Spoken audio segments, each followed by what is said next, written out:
ಇಷ್ಟೆಲ್ಲದರ ನಡುವೆ ರಾಜ್ಯ ರಾಜಕಾರಣದ ಎಲ್ಲ ಸೂತ್ರವನ್ನ ಅರಿತಿರುವಂತಹ ದಿಗ್ಗಜರ ನಡುವಿನ ಕದನ ಮತ್ತೊಂದು ರೂಪವನ್ನ ಪಡೆದುಕೊಳ್ತಾ ಇದೆ. ಅಣ್ತಮ್ಮ ವಿರುದ್ಧ ತೊಡೆತಟ್ಟಿರುವಂತಹ ಆ ನಾಯಕ ಸವಾಲಿನ ಮೇಲೆ ಸವಾಲನ್ನ ಎಸಿತಾ ಇದ್ದಾರೆ. ಮೇಲಿಂದ ಮಾತಿನಲ್ಲೇ ಗುಮ್ತಾ ಇದ್ದಾರೆ. ಅಷ್ಟಕ್ಕೂ ಅಣ್ತಮ್ಮ ವಿರುದ್ಧ ಕಾದಾಟ ಕೇಳಿದಿರುವಂತಹ ಆ ನಾಯಕ ಯಾರು, ಏನಿದು ಕದನ, ಬನ್ನಿ ರಿಪೋರ್ಟ್ ಅಲ್ಲಿ ನೋಡ್ಕೊಂಬೋಣ. ಈ ರೀತಿ ಗೂಂಡಾಗಳನ್ನ ನಾನು ಬಹಳ ನೋಡ್ಬಿಟ್ಟಿದ್ದೀನಿ. ನನ್ನನ್ನು ಯಾವುದೇ ದಿಕ್ಕಲ್ಲೂ ಕೂಡ ಇವರು ಎದುರಿಸೋದು ಬೆದರಿಸೋದು ಮಾಡಕ್ ಸಾಧ್ಯ ಇಲ್ಲ.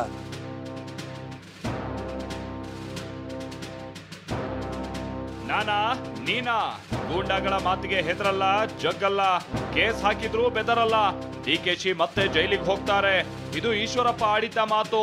ಇದೇ ಮಾತಿಗೆ ಇವತ್ತು ಡಿಕೆ ಸುರೇಶ್ ಡಿಚ್ಚಿ ಕೊಟ್ಟಿದ್ದಾರೆ. ಕರುನಾಡಲ್ಲಿ ತಣ್ಣಗಾಗದ ಈಶ್ವರಪ್ಪ ವರ್ಸಸ್ ಡಿಕೆ ಬ್ರದರ್ಸ್ ಕದನ. ಮೊನ್ನೆ ಗುಂಡು, ನಿನ್ನೆ ಜೈಲು, ಇವತ್ತು ಆಸೆಯ ಸಮರ. ಬಿಜೆಪಿಯವರ ಆಸೆ ಯಾರೇನು ಮಾಡಕ್ಕಾಗೋದಿಲ್ಲ.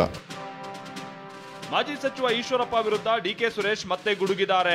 ಡಿಕೆ ಶಿವಕುಮಾರ್ ಜೈಲಿಗೆ ಹೋಗ್ತಾರೆ ಅನ್ನೋ ಈಶ್ವರಪ್ಪನವರ ಹೇಳಿಕೆಗೆ ಸಂಸದ ಸುರೇಶ್ ತಿರುಗೇಟು ನೀಡಿದ್ದಾರೆ. ಡಿಕೆ ಶಿವಕುಮಾರ್ ಮತ್ತೊಮ್ಮೆ ಜೈಲಿಗೆ ಕಳಿಸೋದು ಬಿಜೆಪಿಯವರ ಆಸೆ. ನನ್ನ ಮೇಲೆ, ಡಿಕೆ ಮೇಲೆ ಆಸೆ ಏನೇನಿದೆಯೋ ಎಲ್ಲವನ್ನೂ ತೀರಿಸಿಕೊಳ್ಳಲಿ ಅಂತ ಟಾಂಗ್ ಕೊಟ್ಟಿದ್ದಾರೆ. ಬಿಜೆಪಿಯವರ ಆಸೆ ಯಾರೇನು ಮಾಡಕ್ಕಾಗೋದಿಲ್ಲ.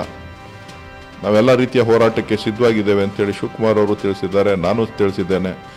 ನಾನು ಕೂಡ ನಿಮ್ಮನ್ನು ಆದಷ್ಟು ಬೇಗ ಭೇಟಿ ಮಾಡ್ತೀನಿ ಅಂತ ಹೇಳಿದ್ದೀನಿ. ಇದಿಷ್ಟೇ ಅಲ್ಲ, ಕೆಎಸ್ ಈಶ್ವರಪ್ಪ ವಿರುದ್ಧ ಕೈ ನಾಯಕರು ಸರಣಿ ವಾಗ್ದಾಳಿ ನಡೆಸಿದ್ದಾರೆ. ಡಿಕೆಗೆ ಸೆಟ್ಲ್ಮೆಂಟ್ ಮಾಡ್ತೀವಿ ಅಂತ ಈಶ್ವರಪ್ಪ ಹೇಳಿಕೆಗೆ ಕಾಂಗ್ರೆಸ್ ಶಾಸಕ ಪ್ರದೀಪ್ ಈಶ್ವರ್ ತಿರುಗೇಟು ನೀಡಿದ್ದಾರೆ. ಈಶ್ವರಪ್ಪನವರು ಹಿರಿಯ ರಾಜಕಾರಣಿ ಇದ್ದಾರೆ, ಅಧಿಕಾರ ಹೋಗಿದೆ, ಸ್ವಲ್ಪ ತೆಪ್ಪಗೆ ಬಾಯಿ ಮುಚ್ಕೊಂಡು ಮನೆಯಲ್ಲಿದ್ರೆ ಸರಿ ಹೋಗುತ್ತೆ ಅಂತ ನಾನು ಗೌರವಾನ್ವಿತ ಈಶ್ವರಪ್ಪನವ್ರಿಗೆ ಹೇಳಕ್ ಬಯಸ್ತೀನಿ. ಸರ್, ಡಿಕೆ ಶಿವಕುಮಾರ್ ಕನಕಪುರದ ಬಂಡೆ ಮಾತ್ರ ಅಲ್ಲ, ಕರ್ನಾಟಕದ ಬಂಡೆ. ಅವರು ಬಂಡೆನ ಮುಟ್ಟೋ ತಾಕತ್ ಬಿಜೆಪಿ ಅವ್ರಿಗೆ ಎಲ್ಲಿದೆ? ಈಶ್ವರಪ್ಪನವ್ರಿಗೆಲ್ಲ ಬಿಜೆಪಿ ಎಲ್ಲ ಒಂದಾದರೂ ಡಿಕೆ ಶಿವಕುಮಾರ್ ಅನ್ನೋ ಬಂಡೆನ ಮುಟ್ಟಕ್ಕೆ ಕೂಡ ಆಗಲ್ಲ.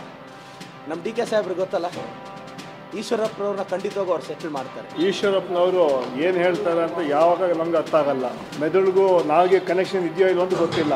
ಈಶ್ವರಪ್ಪನವರು ಗೋಡ್ಸೆ ಸಂತತಿಯವರು, ನಾವು ಗಾಂಧಿ ಅನುಯಾಯಿಗಳು. ಅದರಿಂದ ಇಂಥ ಹೇಳಿಕೆಗಳು ನಿಜವಾಗ್ಲೂ ಮಾರಕ. ಅದೇನೇ ಹೇಳಿ, ನಾಯಕರ ಬಾಯಿಯಿಂದ ದೊಡ್ಡ ದೊಡ್ಡ ಮಾತುಗಳು ಬರ್ತಿವೆ. ಅದರಲ್ಲೂ ಲೋಕಸಭಾ ಚುನಾವಣೆ ಹೊಸ್ತಿಲಲ್ಲೇ ನಾಯಕರ ಮಾತು ಮತ್ತೊಂದು ಲೆವೆಲ್ಗೆ ಹೋಗಿ ಮುಟ್ತಾ ಇದೆ. ಈ ಮಾತುಗಳು ಮುಂದೆ ಮತ್ತಿನ್ಯಾವ ಸಂಘರ್ಷಕ್ಕೆ ಕಾರಣವಾಗುತ್ತೆ ಅನ್ನೋದೇ ಸಸ್ಪೆನ್ಸ್. Bureau report, TV9.